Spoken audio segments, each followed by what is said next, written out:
that I will faithfully execute the office of President of the United States. the office of President of the United States.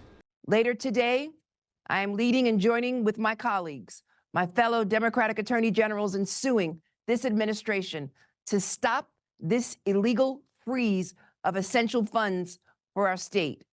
We will not stand for any illegal policy that puts essential services for millions of Americans at risk. And we work tirelessly overnight to ensure that that does not happen. The organizing idea here is that the White House doesn't want the federal government to be spending money to support programs to which President Trump is opposed. And the problem with that is that that's not his call. Under the Constitution, the way the appropriations power works is it belongs to Congress, not the president. If the president could decide not to spend whatever money he doesn't want to spend, then there's not much point in having a Congress at that point. We will not stand by while the president attempts to disrupt vital programs that feed our kids, provide medical care to our families, and support housing in our communities. We won't stand by while the president breaks the law and oversteps his authority as outlined in our Constitution, a Constitution he swore an oath to uphold just 1 week ago.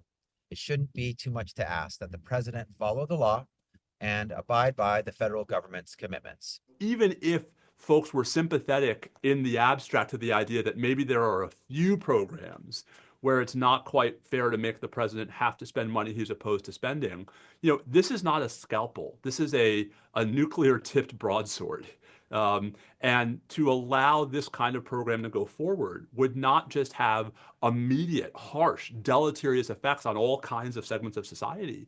It would really pretty radically reorient the separation of powers in this country away from the legislature. The president in this country is powerful. He is not a king.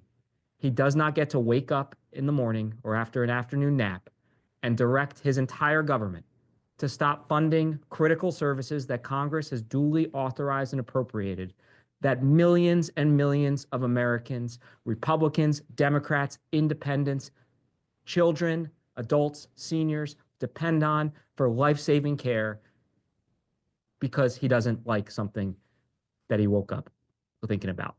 Our lawsuit will seek a court order to immediately stop the enforcement of the OMB policy and to preserve essential funding for Americans.